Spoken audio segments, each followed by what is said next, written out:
Hello YouTube, this is Darkon633 and today I'm bringing you a review of the Power Rangers Super Megaforce Legendary Megazord.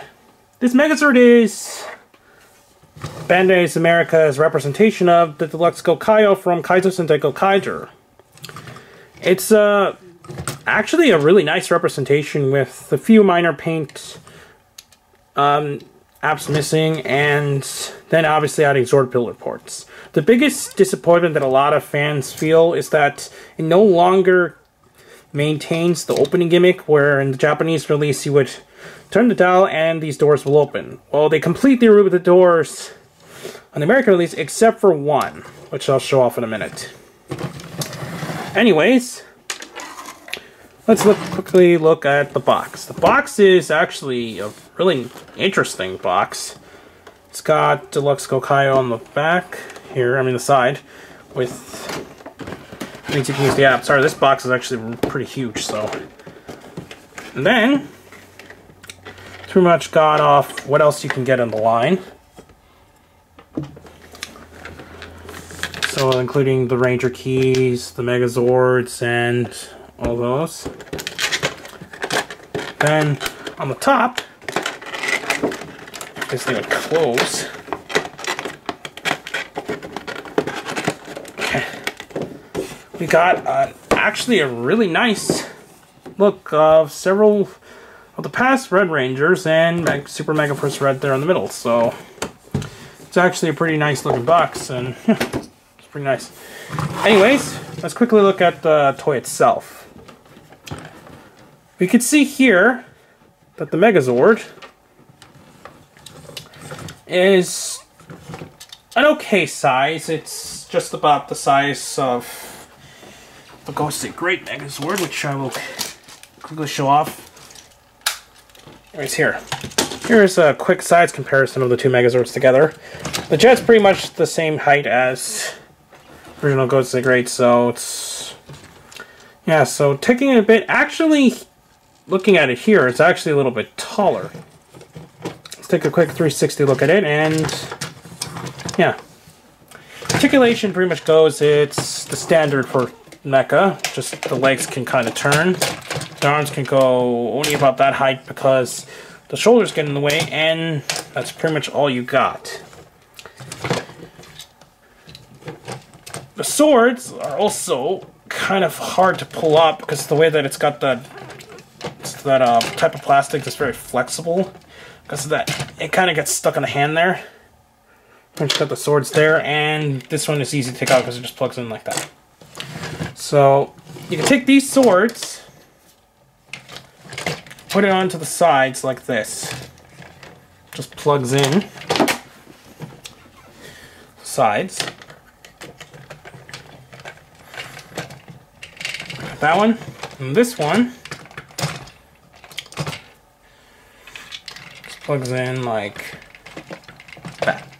So it's actually now closed up swords, and it's on the sides of his arms, which it's cool that it can do the same thing like the Japanese release. I forgot to mention that this thing also has a Ranger key. As you can see here, it's actually this translucent red Super Megaforce key, and show a close up. It is quite small.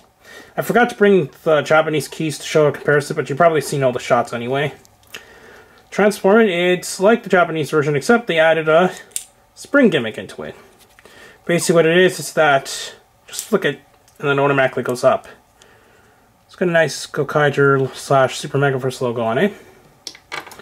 Then, taking that, if you have the Morpher, let's just open it up. It will do the same sound as, sorry about that, it takes the same sound as the regular Super Megaforce Red key that it came with.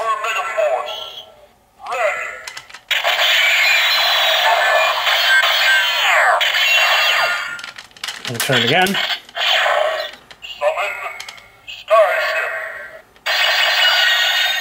See, it's the Skyship, so, okay. Let's take the Morpher away.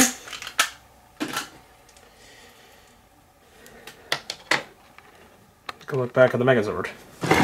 Anyways, to transform this Megazord, let's just take off the swords again.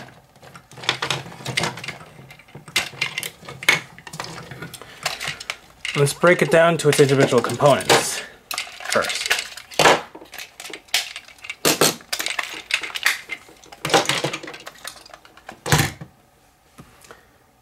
Let's start with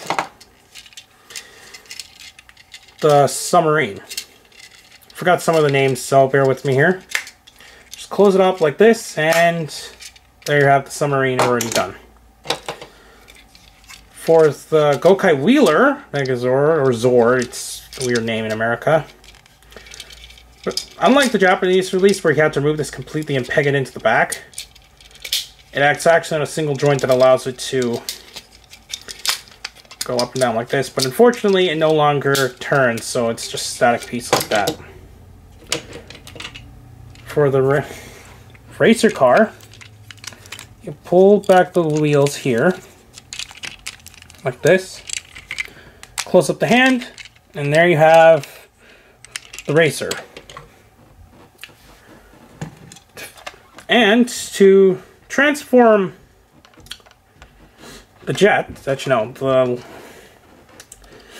what's it called, the skyship, you remove the helmet, close up these pieces here, but make sure you got the two swords. Basically what you're going to do is that you peg the swords together, pull this piece up, then you just peg them in between the two pieces here. So it goes like this, and it closes it up in the front. Like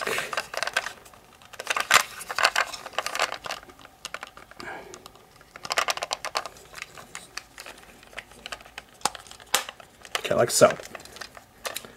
Now what you're going to do is pull up the sail piece here, turn it around. Take up this back piece here, and it's done at the top. To finish the transformation, what you're going to do is pull up the wings, and there you have them in their vehicle modes. So, oops, I forgot. Okay, anyways, to quickly transform the jet, just pull up the wings, take the helmet, and you just plug it back on like that, and there you have the jet in vehicle mode. So now you have all 5 of the vehicles in there. Anyways, this is a pretty nice representation of the vehicles. Obviously some paint's missing from the sides and so on, but they do work well to make it look like what they are in the Japanese release, especially this guy here with only just a few minor paints missing, including the blacks on some of the areas there and so on. So that's pretty much what they can do. Each of them's got wheels either underneath or on the sides like that, and yeah, they roll relatively well, so it's pretty nice. To transform this guy back, all you need to do is just put it in reverse. So open that up, pull on this piece, turn the wheels, pull up the hand from here, take up the helmet, close up the wings, take this guy, open up the front compartment, take the swords away, turn this piece around, close down, push that down, put the wings to the back, open up the compartment here, plug them together,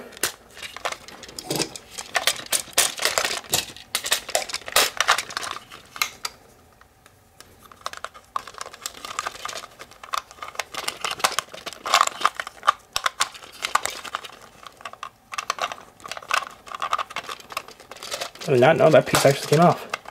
Okay, then to finish it off, just plug in the helmet.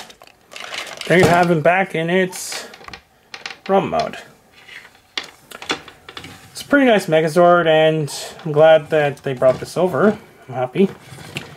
Now to finish, it also has one more gimmick. What you do is you turn it into key mode, plug it into the back here, then turn it, and then this front panel will open. So let's just let it fall again.